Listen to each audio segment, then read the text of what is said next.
नमस्कार दोस्तों, मैं आपकी स्टोरी टेलर हूँ डॉक्टर श्रद्धा शाहने। आज आपको एक नैतिक कहानी सुनाने जा रही हूँ जिसका शीर्षक है बड़ों की बात। इस कहानी को व्यथित हृदय द्वारा लिखा गया है। यदि आपको यह कहानी सुनने में अच्छी लगे तो ज़रूर किसी पास की लाइब्रेरी में जाकर इसे पढ़ने का प्रयास कीजिएगा, क्योंकि पढ़ने की आपकी अच्छी आदत आपके जीवन को सुंदर, सफल और बेहतरीन बनाने में मददगार रहेगी। और आपसे यह भी निवेदन है कि मेरे चैनल को अधिक से अधिक सब्सक्राइब करें, कहानियों को अपने मित्रों को अधिक से अधिक शेयर करें और कहानी के अच्छे या बुरे लगने पर रिव्यूज़ कमेंट बॉक्स में ज़रूर डालिए। एक तालाब में 3 बूढ़ी मछलियाँ रहती थीं। मछलियों के बाल बच्चे भी थे। तीनों मछलियों में एक बहुत बूढ़ी थी। बूढ़ी मछली का कहना सब मछलियाँ बड़े प्रेम से मानती थीं। मछलियों की जिंदगी बड़े सुख से बीत रही थी। उनमें आपस में बड़ी एकता थी। एक दिन तालाब पर एक मछुआ आया। उसने मछली फंसाने वाली कटिया में आटे की गोली लगाकर उसे पानी में डाल दिया। तीनों मछलियां सैर के लिए निकली। कटिया पर उनकी नजर पड़ी। कटिया देखकर उनको बड़ा आश्चर्य हुआ, क्योंकि यह पहला मौका था जब उन्होंने कटिया देखी थी। एक मछली ने कटिया को जादू की छड़ी समझा। उसने कहा, जरा रुको तो देखो, पानी में जादू की छड़ी झूल रही है। दूसरी मछली को कटिया एक अनोखी जंजीर की तरह लगी। उसने कहा, हाँ, यह तो बड़ी अनोखी जंजीर है, जरा रुककर देख तो ले। बूढ़ी मछली कटिया देखकर कांप उठी। उसने कहा, चलो, क्या देखोगी इसे न देखना ही अच्छा है। तीनों मछलियां जब घर पहुंची तब दोनों मछलियों ने अपने अपने बाल बच्चों को कटिया के बारे में बहुत बढ़ा चढ़ाकर बताया। पर बूढ़ी मछली ने अपने बाल बच्चों को सचेत करते हुए कहा, खबरदार, अगर घूमने के लिए निकलो तो पानी में पड़ी हुई कटिया के पास कभी न जाना। सारे तालाब में कटिया को लेकर एक तमाशा सा खड़ा हो गया। छोटी बड़ी सभी मछलियां कटिया को देखने के लिए ललक उठी। दूसरे दिन कटिया को देखने के लिए मछलियों की भीड़ उमड़ पड़ी। सभी मछलियां कटिया से कुछ दूर रहकर बड़े गौर से उसे देखने लगी। बूढ़ी मछली ने सबको समझाया, इस तरह कटिया को देखने का शौक बहुत बुरा साबित होगा।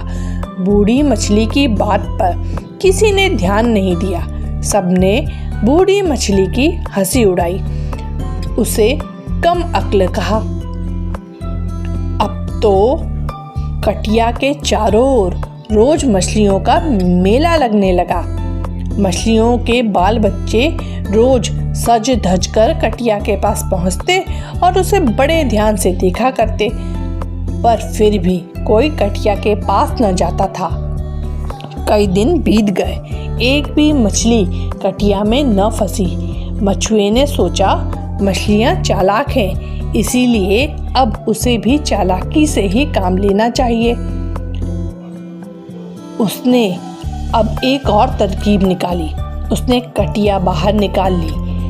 अब वह कटिया की जगह आटे की छोटी छोटी गोलियां बनाकर तालाब में फेंकने लगा। एक मछली ने आटे की गोली खाई, दूसरी ने खाई। आटे की गोली उन्हें बड़ी अच्छी लगी। फिर क्या था, फिर तो सारे तालाब में बात फैल गई। सभी मछलियां आटे की गोलियां खाने को ललक उठी। मछली फंसाने वाला जब आटे की गोलियां बनाकर तालाब में फेंकता, तब उन्हें खाने के लिए झुंड की झुंड मछलियां दौड़ पड़ती।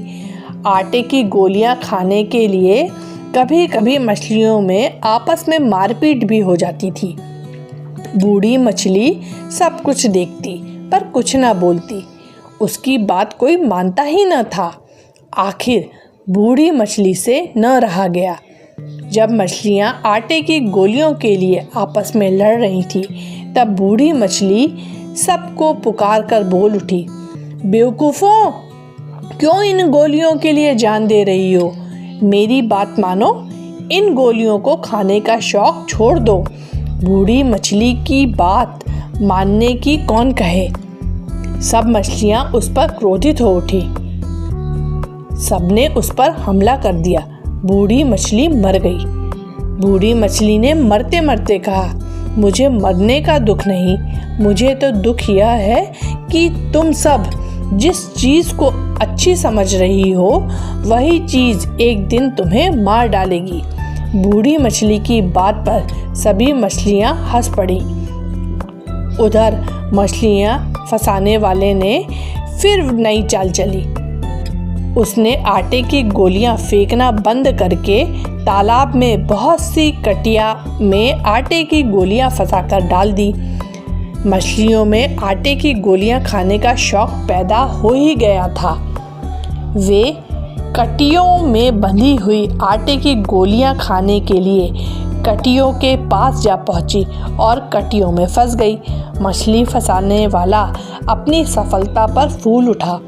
फिर क्या था, फिर तो रोज ढेर की ढेर मछलियां फंसने लगी। 3-4 दिन में ही अधिकांश मछलियां फंस गईं। पर 2 मछलियां अब भी थीं जो बूढ़ी मछली की साथी थीं। दोनों मछलियां तालाब को सूना देखकर सिर पीटकर रो उठी।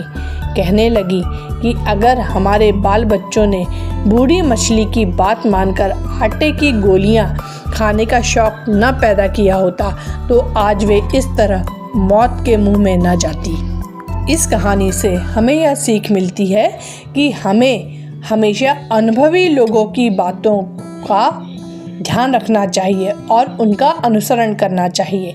यदि आपको यह कहानी सुनने में अच्छी लगी हो तो ज़रूर इसे अपने मित्रों को शेयर करें। धन्यवाद।